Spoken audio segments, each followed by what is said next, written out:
امام اہل سنت پر نا ایک ایک عنوان پر گفتگو ہونی چاہیے اور بالتفصیل ہونی چاہیے تاکہ ہم قوم کو بتائیں ہم نے بڑی زیادتیاں کی ہیں. ہم نے صرف نعتیں پڑھ پڑھ کے بتایا, بالکل نعت سے عشق رسول بڑھتا ہے, لیکن اس جیسے پروگرام کر کے ہم یہ بتائیں کہ امام اہل سنت کیسی قدآور شخصیت کا نام ہے. بریلی میں بیٹھے ایک پٹھان کا نام نہیں جو فتویٰ دینے میں شدت کرتا ہے, وہ ہر محاذ پر ایسے علم کی مہارت رکھتا ہے. علامہ صاحب نے کہا جس فن پہ چاہیں آپ مطالعہ کیجیے.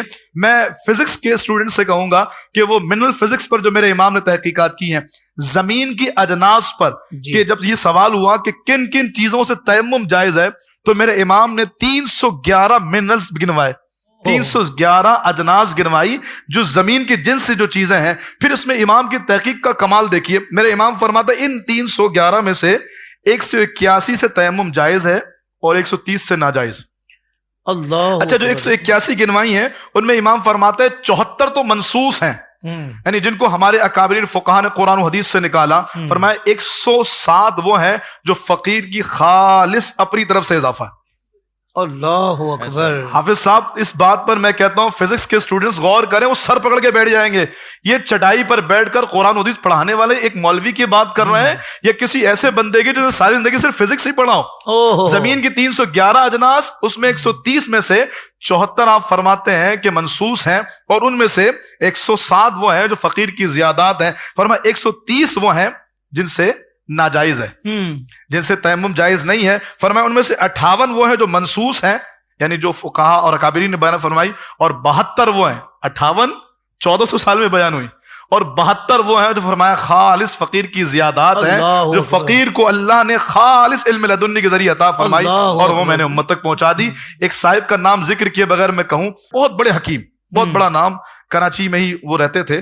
تو وہ صاحب کہتے ہیں کہ میں نے زمین کی اجناس سے کے بارے میں تحقیق شروع کی کہ منرلز کتنے ہیں, زمین کی اجناس کتنی ہیں, کتنے. میں جرمنی, انگلینڈ اور پتہ نہیں کہاں کہاں تک گیا, لیکن مجھے پتہ نہیں لگا.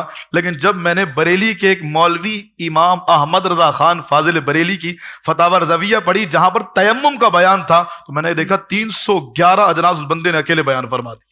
اللہ, یہ ہے علم لدنی جو اللہ تعالیٰ نے میرے امام کو. سبحان اللہ سبحان اللہ. یعنی سیدی اعلیٰ حضرت ان معاملات میں, یعنی سائنس یا دیگر علوم میں وہ تحقیق بیان کر رہے ہیں, اور وہ اس بات کو جانتے ہیں کہ اگر میں نے کوئی بات کمزور کر دی تو میرا وہ سارا دینی علمی کام جو قرآن و حدیث کا ہے وہ بھی متاثر یا کنٹروورشل ہو سکتا ہے, اس پر انگلی اٹھ سکتی ہے. اس کے باوجود اگلا تحقیق پیش کر رہا ہے, تو آپ دیکھیں کہ کس معیار کا ان کے پاس علم ہوگا, کس لیول کا اللہ تبارک و تعالیٰ نے ان پر کرم نوازی فرمائی ہوگی. یعنی یہ کتنی کمال بات ہے. ورنہ میں حضرت میرے جیسا آدمی سوچتا ہے کہ یار اب میں جس جگہ بیٹھا ہوا ہوں, علماء کرام کے قدموں میں بیٹھتا ہوں, تو اب میں نے کئی گنا بڑھ کر اپنی لائف اسٹائل میں احتیاط کرنی ہے, انداز کیا اختیار کرنا ہے بہت ساری چیزوں میں, اس لیے کہ اگر مجھ پر انگلی اٹھے گی تو میرے اس کام پر بھی اٹھ سکتی ہے. تو میرے جیسے آدمی کے لیے احتیاط ہے جو کہ ہم کما کو نہیں کر پاتے. تو وہ امام جو ہو ہی امام, جو مجدد جن کی حیثیت ہو مجدد کی, ان کی تحقیق کا عالم کیا ہوگا اور ان کو لکھنے کا عالم کیا ہوگا. اللہ اکبر. میں کہتا ہوں سبحان اللہ. سوشل میڈیا پر اسلام کی صحیح تعلیمات جاننے کے لیے ابھی حافظ سائر قادری کا نیا YouTube channel Islamic digital studio subscribe کر لیں, اور ہاں نوٹیفیکیشن بیل آئیکن کو بھی پریس کر لیں تاکہ ہماری نئی ویڈیوز آپ تک بر وقت پہنچ سکے.